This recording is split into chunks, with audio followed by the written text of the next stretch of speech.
Depuis la nuit des temps, l'humanité cherche à comprendre. Pourquoi certaines prières semblent monter au ciel et retomber sans réponse? Ce mystère traverse les siècles, depuis les patriarches de la Genèse jusqu'aux prophètes, des psalmistes aux apôtres. Des temples de Jérusalem aux chambres secrètes des premiers chrétiens. La Bible cache des révélations que très peu de croyants comprennent aujourd'hui. Dans cette vidéo exceptionnelle, tu vas plonger dans une enquête spirituelle et historique fascinante. À travers les rouleaux anciens, les prières oubliées, les cris silencieux des prophètes et les secrets du sanctuaire, tu découvriras les 3 erreurs invisibles, subtiles mais fatales qui bloquent tes prières. Erreurs que les hommes de Dieu ont parfois commises sans le savoir. Erreurs que même des générations entières ont reproduites sans comprendre pourquoi le ciel restait fermé. Et surtout, tu comprendras comment des personnages bibliques comme Moïse, David, Daniel et même Jésus ont percé le secret qui déverrouille le ciel. Ce n'est pas une simple prédication, c'est un voyage au cœur de l'histoire biblique, des rites anciens, des lois spirituelles oubliées. Si tu veux savoir pourquoi tes prières ne reçoivent pas toujours de réponse, ce que Dieu attend réellement, et comment renverser le blocage spirituel qui te retient, alors ne bouge pas. Cette vidéo va changer ta vie spirituelle.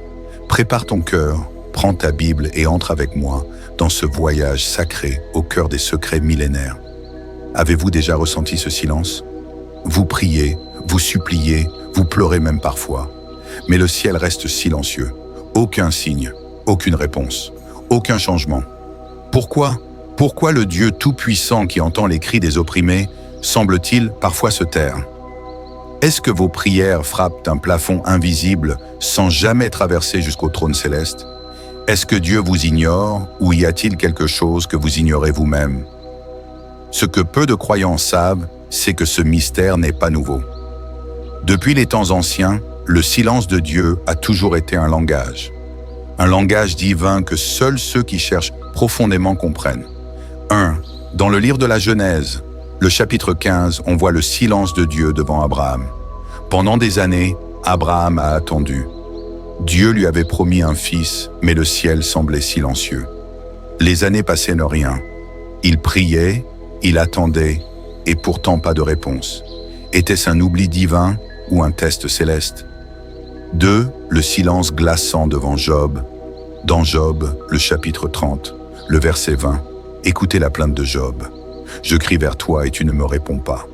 Je me tiens debout et tu me regardes seulement. Un homme juste intègre, et pourtant quand il crie vers Dieu, le silence, profond, déchirant, incompréhensible. 3. Le silence face à Jésus lui-même. Dans l'évangile de Matthieu, le chapitre 27, et même le Fils de Dieu, suspendu entre ciel et terre, a connu ce moment terrible. Mon Dieu, pourquoi m'as-tu abandonné? Le ciel silencieux, alors que le Sauveur du monde portait le poids du péché. 4. Paul et l'épine dans la chair. Dans le 2e épître aux Corinthiens, le chapitre 12. Paul, l'apôtre des nations, pria 3 fois pour que Dieu lui enlève cette épine dans la chair. 3 prières, 3 silences. Jusqu'à ce que Dieu lui réponde en lui disant « Ma grâce te suffit ». Pas la réponse qu'il attendait, mais la réponse dont il avait besoin. Et toi, combien de fois as-tu prié sans réponse? As-tu déjà pensé que peut-être il existe des lois spirituelles, des erreurs invisibles qui ferment le ciel sans que tu le saches? Et si ta prière n'était pas rejetée, mais bloquée par quelque chose que tu ignores, mais que la Bible révèle depuis des millénaires? Comment la prière fonctionnait dans l'Ancien Testament? Dans l'Ancien Testament, la prière n'était pas seulement des paroles adressées à Dieu.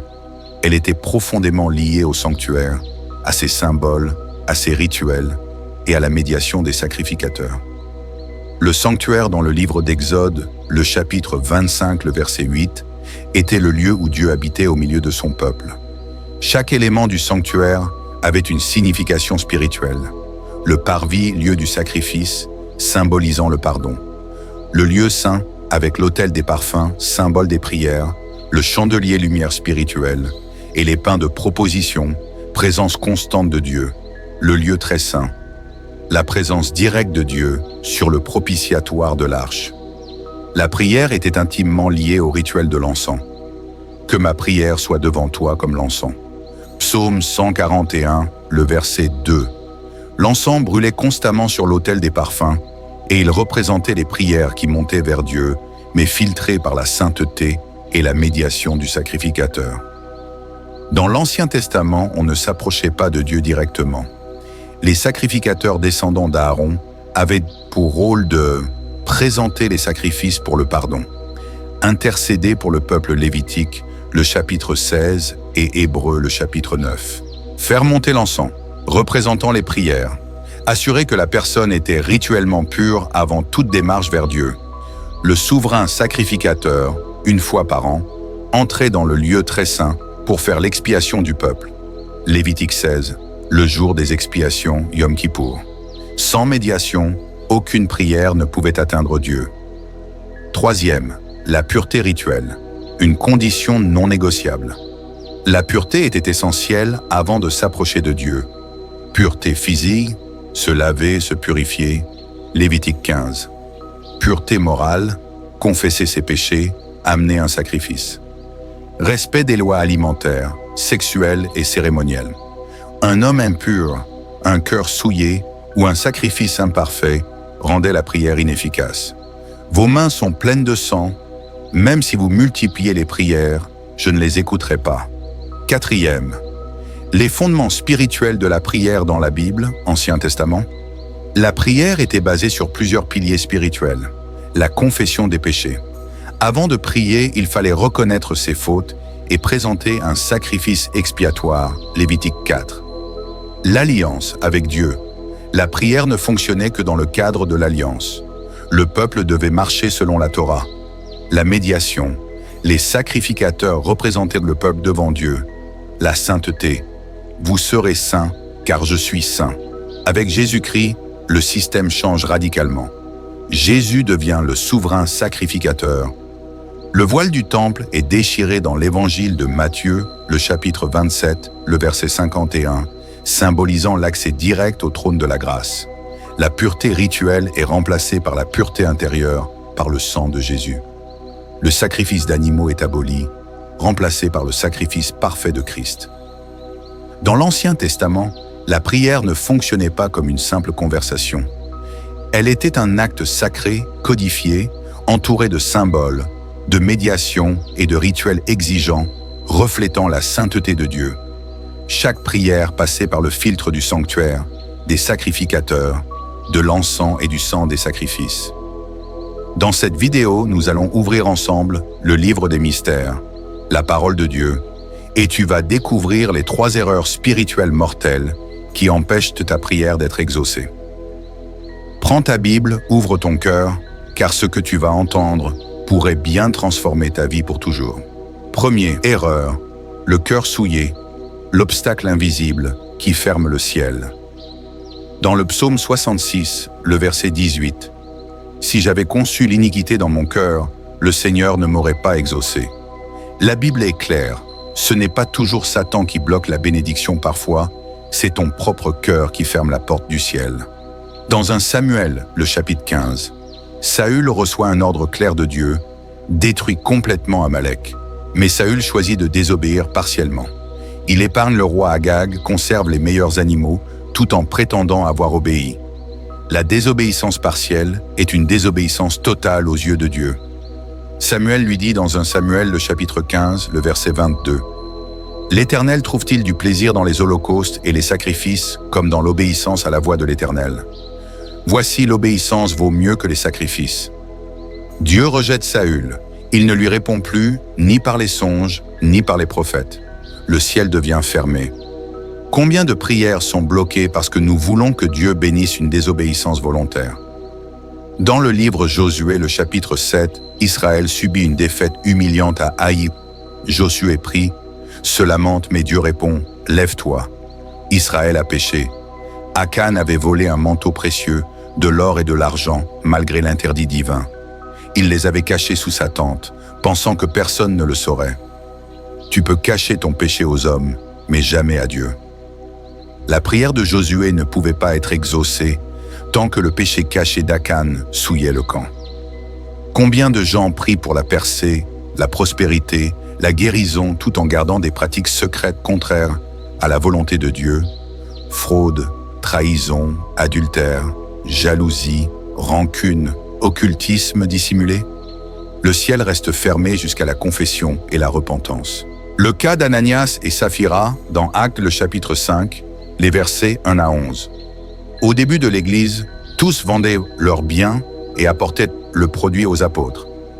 Ananias et Saphira gardent une partie de l'argent tout en prétendant tout donner. Le mensonge spirituel bloque la faveur divine. Dieu regarde le cœur, pas les apparences. Pierre dit « Ananias, pourquoi Satan a-t-il rempli ton cœur, au point de mentir au Saint-Esprit?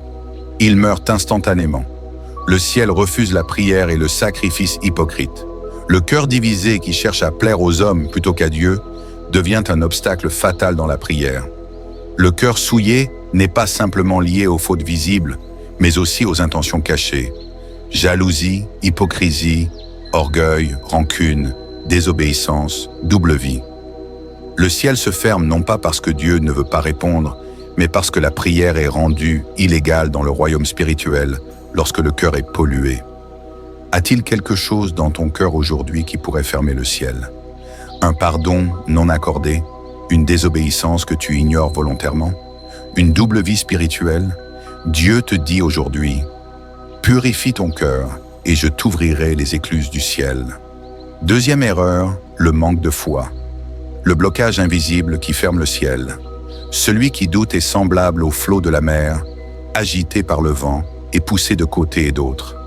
Qu'un tel homme ne s'imagine pas qu'il recevra quelque chose du Seigneur. Le doute n'est pas toujours exprimé à haute voix. Il est souvent caché, subtil, déguisé sous des prières, rempli de peur et d'incertitude. Dans le monde spirituel, le doute est un poison silencieux qui court-circuite la puissance de la prière. Tout comme un ordinateur connecté au Wi-Fi mais sans réseau. Il est connecté en apparence, mais il n'y a pas de transfert de données. La Bible raconte une situation, l'Évangile de Matthieu, le chapitre 14, les versets 28 à 31, où Pierre marchant sur l'eau, Pierre dit « Seigneur, si c'est toi, ordonne que je vienne vers toi sur les eaux. » Jésus dit « Viens ». Pierre sort, il marche sur l'eau jusqu'à ce que le vent souffle. Il détourne ses yeux de Jésus, regarde les circonstances et le doute l'engloutit. Il commence à couler et Jésus lui dit « Homme de peu de foi, pourquoi as-tu douté? Tant que tes yeux sont fixés sur Dieu, tu marches au-dessus de l'impossible. » Le doute commence quand tu regardes plus le problème que la promesse. Le cas de Thomas, le disciple sceptique dans l'Évangile de Jean, le chapitre 20, les versets 24 à 29.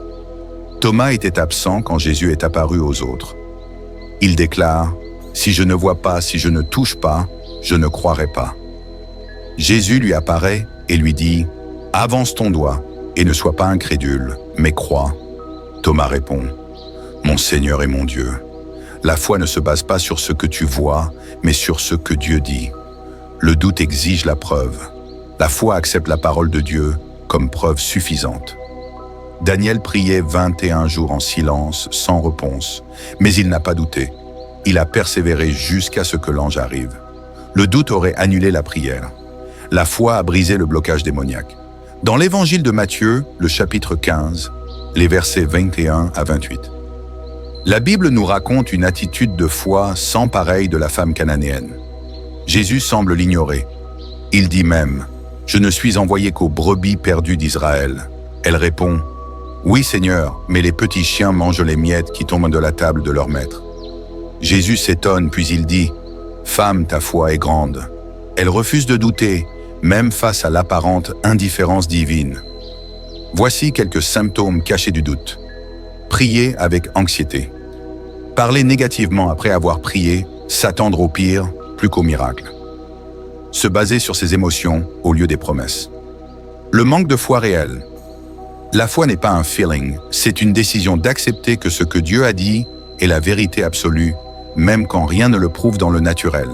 Le doute est le virus de la prière. La foi est le carburant qui ouvre les cieux. Troisième erreur, une prière mal alignée avec la volonté de Dieu. Vous demandez et vous ne recevez pas parce que vous demandez mal, dans le but de satisfaire vos passions. Cette erreur est l'une des plus subtiles car beaucoup prient sans jamais se demander « Est-ce que je demande ce que Dieu veut ? Est-ce que ma prière sert un plan divin ou uniquement mon confort personnel ?» Dans Nombre 22, la Bible nous raconte la prière de Balaam, un prophète, mais il est attiré par l'argent et l'honneur que lui offre Balak, roi de Moab. Il demande à Dieu « Puis-je aller maudire Israël ?» Dieu répond clairement « Non ». Mais Balaam revient encore et encore, espérant que Dieu change d'avis. Dieu finit par dire « Vas-y, mais ce n'est pas un oui de bénédiction. C'est un oui permissif, un abandon face à son entêtement. Il se retrouvera humilié et repris même par son propre âne.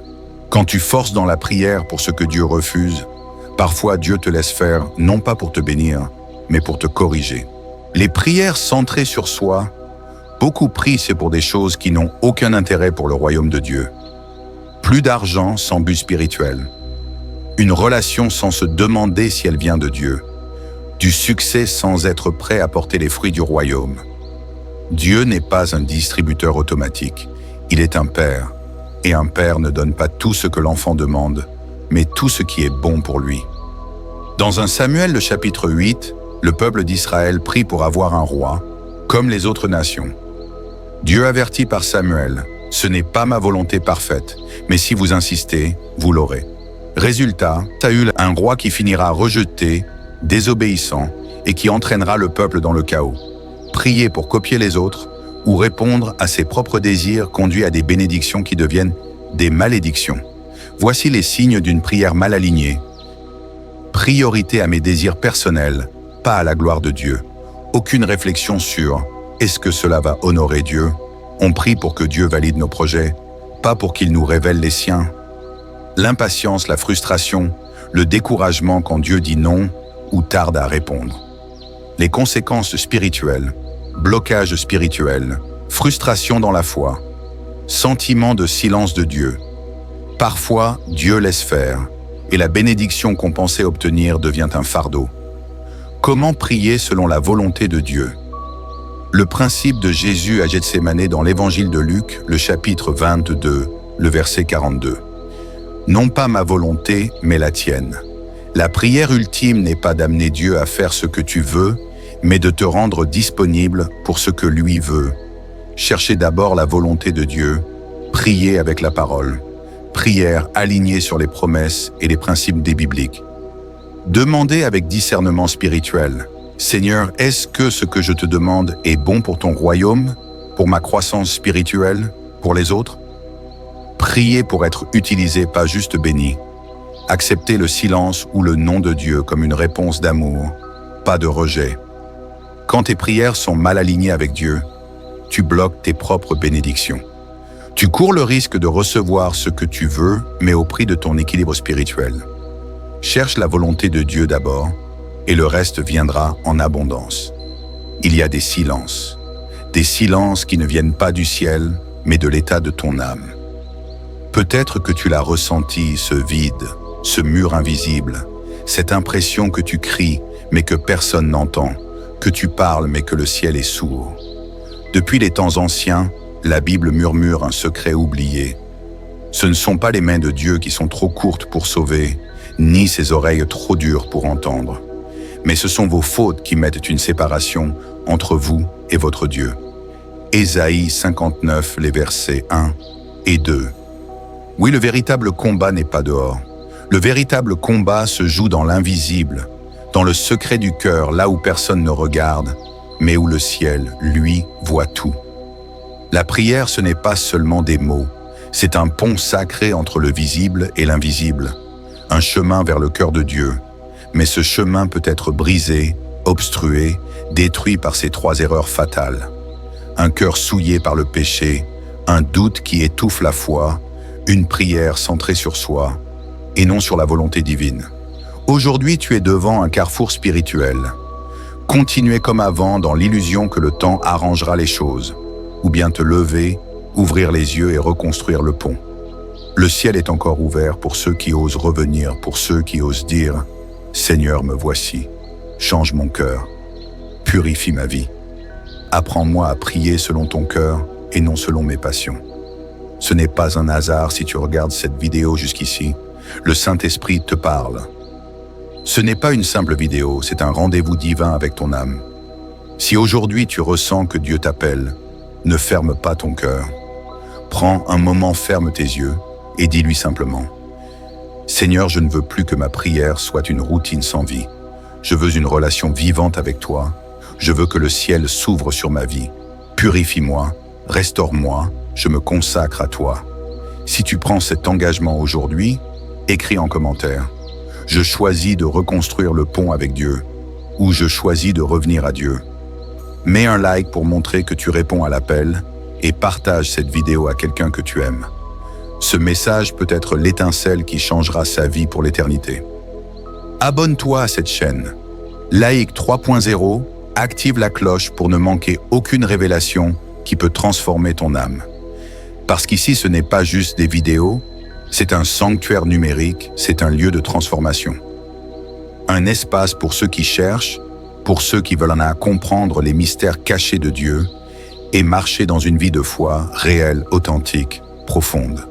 Que le ciel te bénisse, que le feu de l'Esprit renouvelle ton cœur et que la lumière de Dieu t'accompagne sur le chemin de la vérité. À bientôt pour un autre voyage au cœur des mystères du royaume.